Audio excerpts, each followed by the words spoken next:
Be horrific to wonder where you're going to get the money to go food shopping the next time, or for school clothes for your kids or anything. And we need to remember that. So it's not only the racinos to keep the jobs that are there, but to bring back at least 200 people, according to Mr. Carney, at the racetracks, and then the construction jobs, and then the jobs within the casinos themselves, and just the tourism it will generate. And that kind of leads to a bigger question about economic development here in Brockton.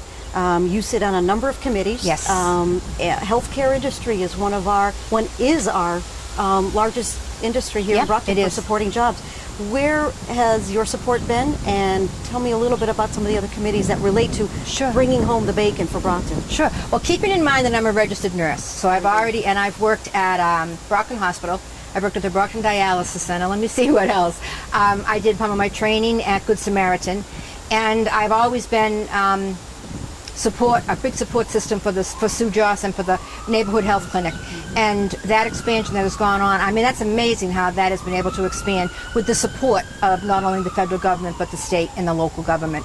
Healthcare is the largest employer. We have 3 hospitals: the VA, Good Sam, and we have, of course, Brockton Hospital. And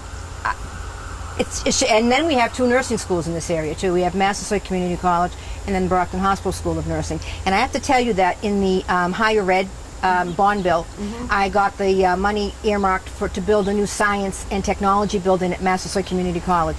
And I'm hoping that with some pressure we can get that funded from the governor, and that building can start to be built. Because let me tell you, I'm a graduate of Massasoit Community College School of Nursing, and it's a good school. It's a terrific school. And that leads into the economic development and how we partner with our higher ed institutions, Bridgewater State College as well as Massasoit, Stonehall Weber, and that role for, as you mentioned, for the life sciences offers Brockton a different way to diversify its economic development. You've been involved with small businesses. Got a tour here to Brockton.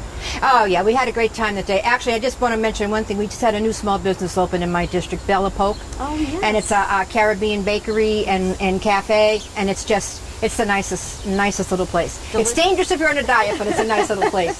But that role is also important, bringing them here. And I know that we've had another instance where a company was having some difficulties with some paperwork for the state. Tell me your role with that.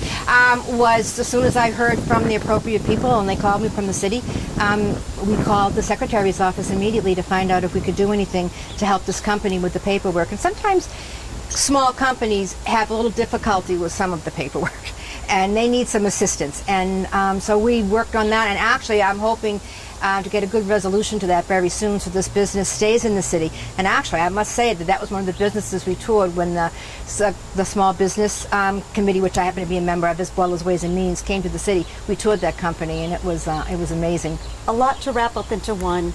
We talk about, well, we didn't really talk about much about infrastructure, but small business and health industry, infrastructure, housing, you name it. It's all going to get. I think the most important piece of economic development is the infrastructure, because if you don't have the access to the properties, it's difficult. So that's right now you see a lot of road and bridge work. Thank goodness. We cross our fingers that that'll be done soon, because it's so inconvenient.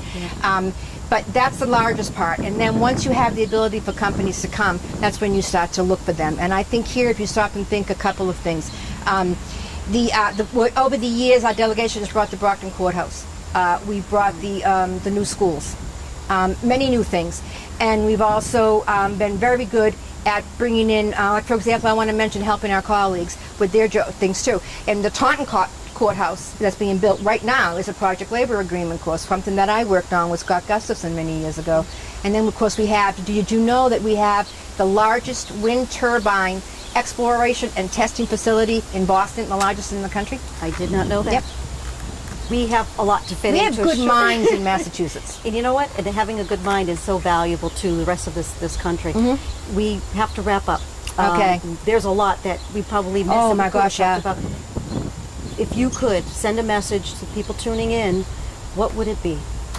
Well, I'd like to say to the viewers that, again, repeat my name, which is helpful. I'm State Representative Christine Canavan. I've been proud to be the state rep for the 10th Plymouth District for 18 years now. I've worked very hard. We pride ourselves on constituent services, and I hope that you agree and that you will continue to support me, and on September 14th that you'll vote Christine. Vote for Christine Canavan for state rep. Send me back there so we can keep our partnership going.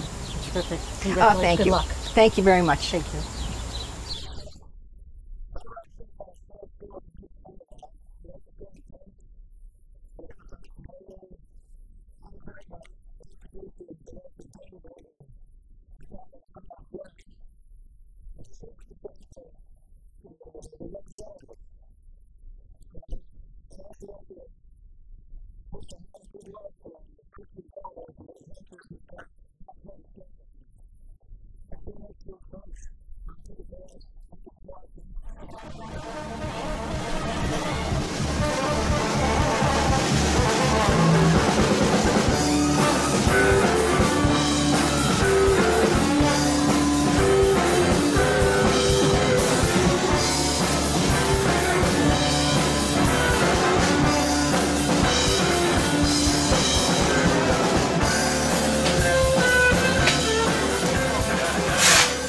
Hi, my name is Dominic D'Agostino. I'd like to take this opportunity to thank the Carpenters Union for helping us out with this here ramp.